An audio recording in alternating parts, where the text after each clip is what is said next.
What if the world around you is lying, not in a malicious way, but in a quiet, unassuming, profound way? What if the chair you're sitting in, the screen you're watching, the very air you breathe, is filled with objects whose true stories have been lost to time, objects that began their lives as failures, as mistakes, as solutions to problems that no longer exist? They are ghosts of a different past, masquerading as our present. Look at a child playing with Play-Doh, that soft, pliable, brightly colored clay. It's a symbol of innocence, of creativity, of childhood itself. But it was born from grit, grime, and desperation. Its original purpose was to scrub the black, greasy soot of coal furnaces from the walls of wealthy homes. It was an industrial-grade cleaner, a tool for drudgery. So how did this gray, utilitarian putty transform into a cornerstone of the playroom?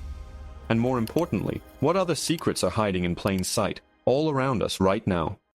We are about to embark on a journey through the looking glass, into a world of unintended consequences, of magnificent failures and accidental genius. A world where nothing is quite what it seems. The story of our modern world isn't a straight line. It's a chaotic, beautiful mess of threads, tangled and rewoven by chance and necessity. And nowhere is this more apparent than in the objects that populate our own homes. They are silent witnesses to this chaotic dance of invention. Let's return to that lump of Play-Doh. The year is 1933. The company is Kootel Products, a Cincinnati-based soap manufacturer, and they are on the brink of collapse. Their future rests on a single, unglamorous product. A pliable, doughy compound designed to be pressed against wallpaper to lift away the pervasive black soot coughed out by coal-burning heaters. For a time, it worked. It was a niche but profitable market. But then the world changed. After World War II, a revolution in home heating began. Coal was replaced by cleaner natural gas and oil. Vinyl wallpaper, which could be easily washed with a sponge, became the new standard. Suddenly, Kootel's Miracle Cleaner was a solution to a problem that had vanished. The company was dying. Warehouses were full of a useless grayish putty. It was a dead end. Until a woman named Kay Zufall, a nursery school teacher and the sister-in-law of one of the company's executives, read an article about children making art projects with the wallpaper cleaner. An idea sparked. She brought a can into her classroom. The children, unburdened by the knowledge of its intended purpose, were mesmerized. It was easier to handle than modeling clay, it didn't stain, and it could be used over and over. She told her brother-in-law, Joe McVicker, "You need to sell this as a toy." He was skeptical, but desperation is a powerful motivator. They removed the detergents, added bright colors and a distinctive almond scent, and rebranded the failed wall cleaner as Play-Doh. A product born to erase the grime of the industrial age was reborn as a tool to build the worlds of imagination. This theme of reinvention in the face of obsolescence echoes in the hum of our kitchens. In 1945, a self-taught engineer named Percy Spencer was working for the Raytheon Company, building magnetrons, the high-powered vacuum tubes at the heart of radar systems. Radar was the magic that had helped the Allies win the war, a technology of immense power and purpose. One day, while standing in front of an active radar set, Spencer noticed something strange. A candy bar in his pocket, a peanut cluster, had melted into a sticky goo. He was a man of insatiable curiosity. This wasn't an annoyance, it was a puzzle. He sent a boy out for a bag of popcorn kernels and held them in front of the magnetron. They began to pop, dancing wildly in the invisible field of energy, scattering all over the lab. The next day, he brought in an egg. He placed it near the tube. A colleague, curious, leaned in for a closer look just as the egg, its internal pressure building rapidly, exploded in his face. In that messy, comical moment, the modern kitchen was changed forever. Spencer and Raytheon realized they hadn't just discovered a peculiar side effect of radar technology. They had stumbled upon an entirely new way to cook. The first commercial microwave oven, the Radar Range, was a monster. It stood nearly 6 feet tall, weighed over 750 pounds, and cost the equivalent of over $50,000 today. It was a tool for war technology, repurposed for restaurants and hospitals. But the seed was planted. A device designed to detect enemy bombers from miles away had been tamed, shrunk down, and welcomed into our homes, all because a man with a sweet tooth paid attention to a melted candy bar. Even our leisure is filled with these ghosts of industry. Consider the Slinky. That hypnotic coil of metal, tumbling gracefully down a flight of stairs, is the very picture of purposeless, joyful play. but it was born in the noisy, utilitarian world of a naval shipyard. In 1943, a marine engineer named Richard T. James was working to develop springs that could stabilize sensitive instruments on naval ships in rough seas. One day, he accidentally knocked one of his prototype springs off a shelf. Instead of clattering to the floor, it did something magical. It gracefully walked down, end over end, from the shelf to a stack of books, and from the books to the tabletop, and from the tabletop to the floor. The other engineers might have seen it as a clumsy accident. James saw a toy. He spent the next 2 years perfecting the steel and tension, finding the perfect balance between weight and springiness. His wife, Betty, thumbing through a dictionary, found the perfect name for its sinuous, graceful movement: Slinky. An instrument of maritime stability, a tiny component of the great war machine, had walked away from its post and tumbled into the world of play, becoming an icon for generations of children. The pattern is everywhere, once you start to look for it. Bubble wrap, that irresistible poppable sheet of plastic, was never meant to be a packing material. In 1957, 2 engineers, Alfred Fielding and Mark Chavan, were trying to create a new kind of high-end, textured wallpaper. They sealed 2 shower curtains together in such a way that it trapped air bubbles, hoping to appeal to the burgeoning market for avant-garde home decor. The result was an abject failure. Nobody wanted to line their walls with bubbly plastic. Their invention was useless, but they didn't give up. They pivoted. Perhaps it could be used as greenhouse insulation. That failed too. For years their company, Sealed Air Corporation, limped along, on the verge of bankruptcy. Their breakthrough came from a moment of desperation and a flash of insight from their marketing vice president, Frederick W. Bowers. In 1959, IBM had just announced their new 1401 computer. Bowers knew that shipping these delicate, expensive machines was a major concern. He pitched their failed wallpaper to IBM not as decoration, but as protection. A lightweight, effective cushioning material, it was a perfect fit. The failed wallpaper became the guardian of the burgeoning computer age. A product designed to cover walls now protected the delicate brains of the new digital world, its satisfying pop an accidental bonus for bored office workers and restless children everywhere. And what about the Post-it note? That small square of yellow paper, the gentle adhesive, the symbol of office organization and gentle reminders. It is the product of 2 separate failures, years apart, colliding to create an icon. In 1968, a scientist at the 3M Corporation named Dr. Spencer Silver was trying to create an incredibly strong adhesive for the aerospace industry. What he created instead was the exact opposite, a bizarrely weak, pressure-sensitive adhesive. The microspheres in the glue were strong, but they only stuck lightly to surfaces.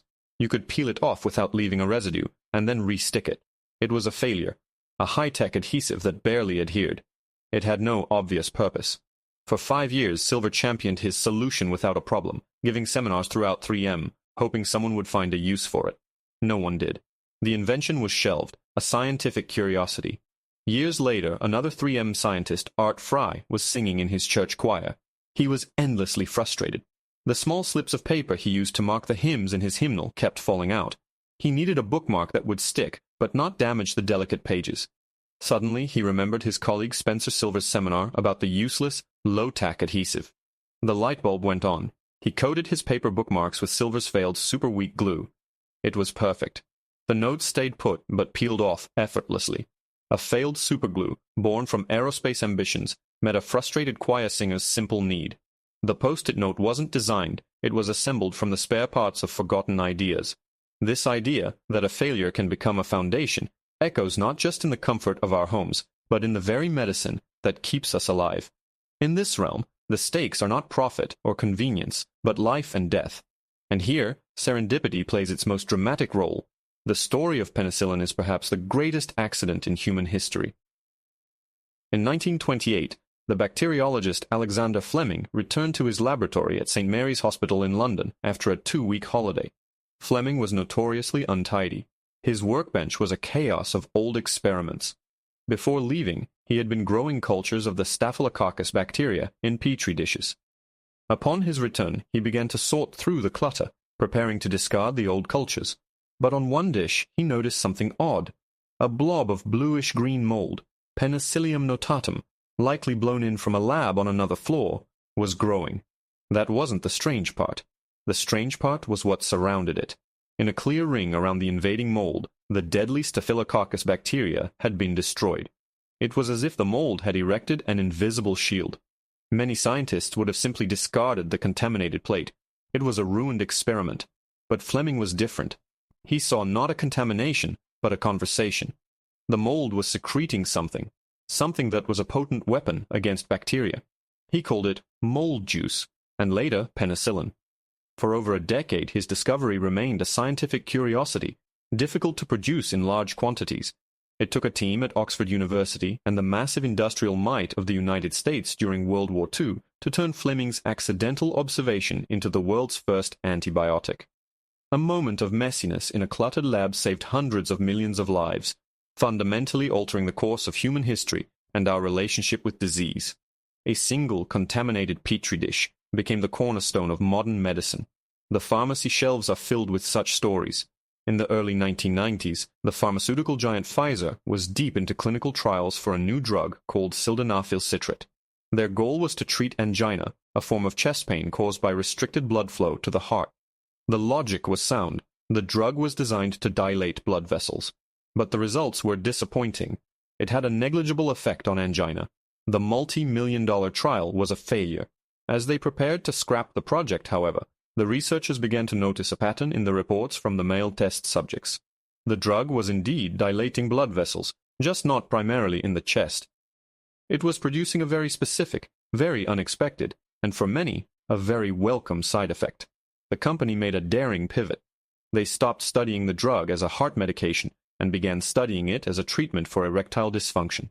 Rebranded as Viagra, the failed heart drug became one of the fastest-selling pharmaceuticals in history, creating a multi-billion-dollar industry and fundamentally changing the cultural conversation around male sexuality and aging. A failure in the cardiac ward became a global phenomenon. Even the things we use for basic hygiene have twisted origin stories. Before 1880, Listerine was not a mouthwash. It was a terrifyingly powerful surgical antiseptic used to sterilize operating rooms and clean wounds. It was named after Dr. Joseph Lister, the pioneer of antiseptic surgery. Its creators also marketed it as a floor cleaner and, bizarrely, as a cure for gonorrhea. It was a harsh, medicinal, all-purpose killer of germs. Its transformation began when the company's chemists learned of research suggesting that bad breath, or halitosis, was caused by bacteria in the mouth. Halitosis was an obscure medical term nobody used, but the company's new marketing genius, Gerard Lambert, saw an opportunity. They wouldn't just sell a product, they would sell a problem. They launched a massive advertising campaign built on fear and social anxiety. Ads depicted lonely young women and unsuccessful businessmen, their lives ruined by the hidden scourge of chronic halitosis. Listerine, they promised, was the only cure. They transformed an obscure medical condition into a social sin, and their industrial-strength disinfectant into the solution. A product designed to sterilize surgical steel became the cure for a problem it helped to invent.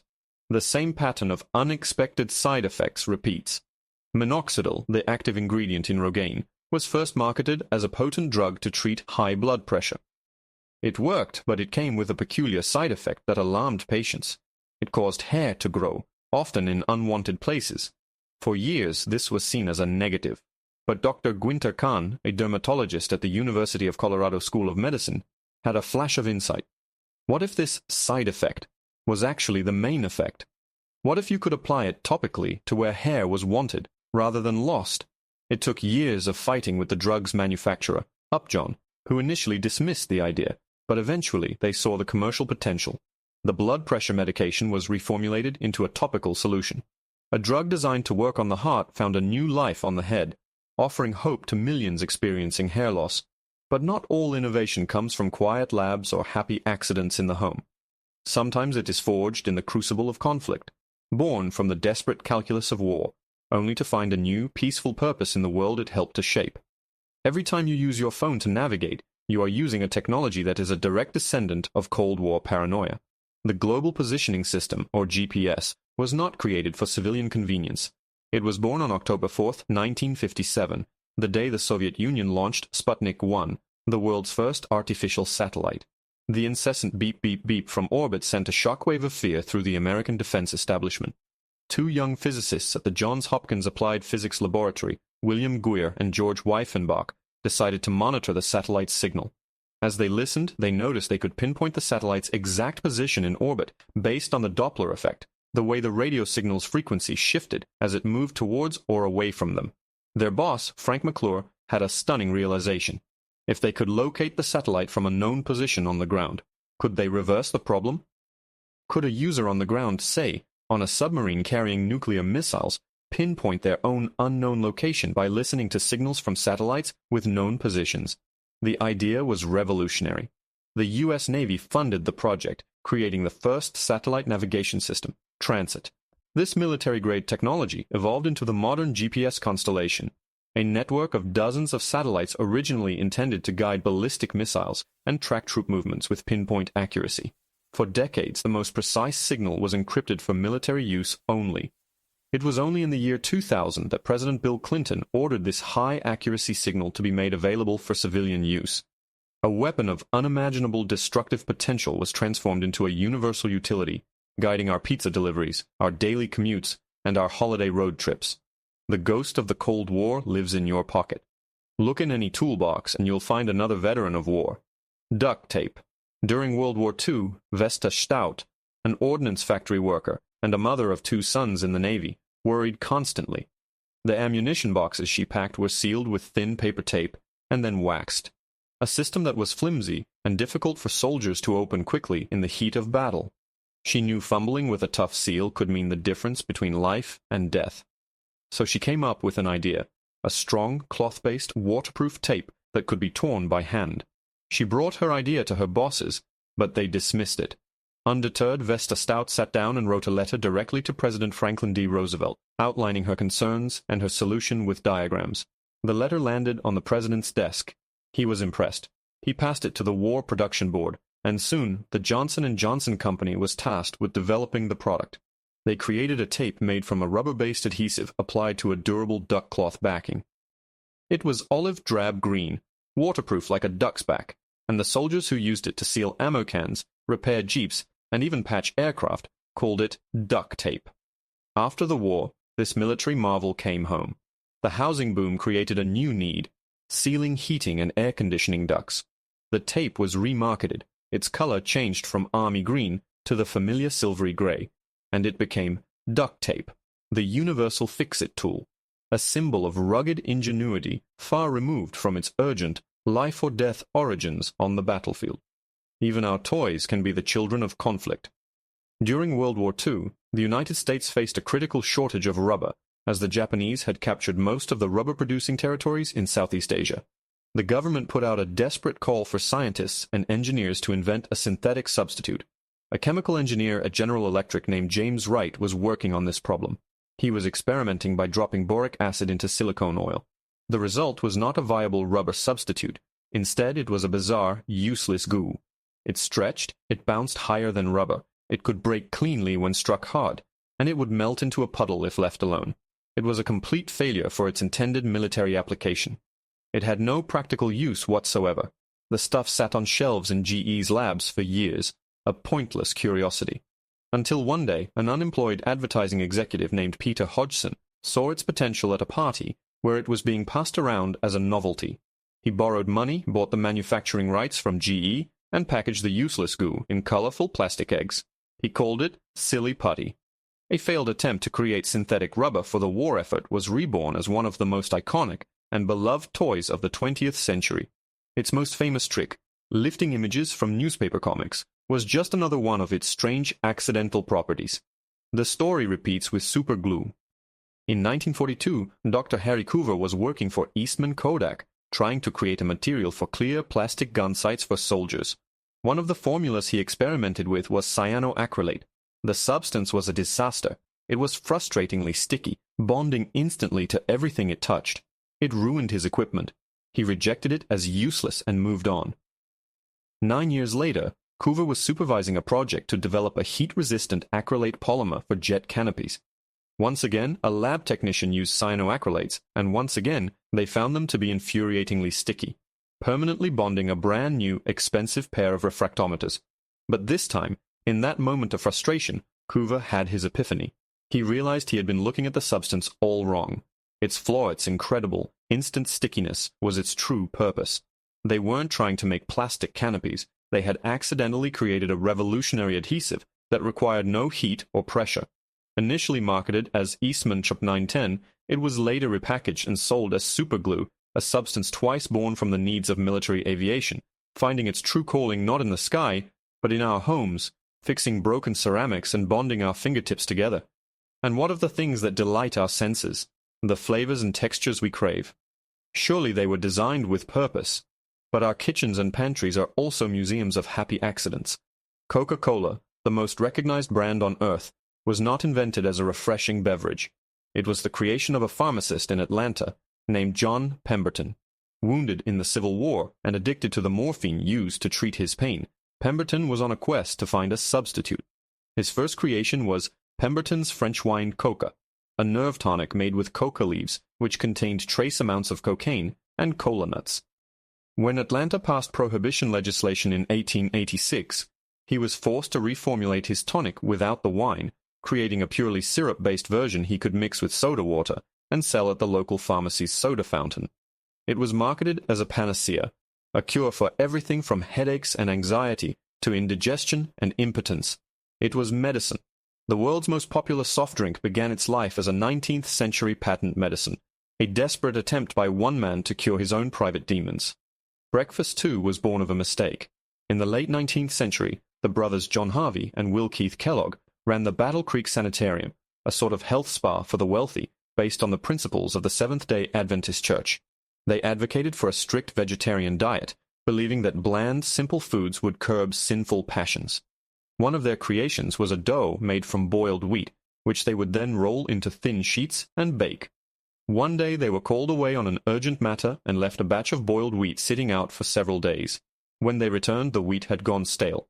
They decided to try forcing it through the rollers anyway, but instead of forming a single sheet, the stale dough broke apart into hundreds of tiny individual flakes. Curious, they toasted the flakes and served them to their patients. They were a surprise hit. Will Keith Kellogg, the more business-savvy of the brothers, saw the commercial potential. He experimented by adding sugar to the recipe, much to the horror of his pious brother, and began mass-producing them. Corn Flakes, the quintessential American breakfast cereal, were the accidental result of a batch of stale wheat in a religious health sanitarium, created with the express purpose of being as uninteresting as possible. Sometimes the inventor is not a scientist or a businessman, but a child. In 1905, an 11-year-old boy in San Francisco named Frank Epperson left a cup on his porch overnight.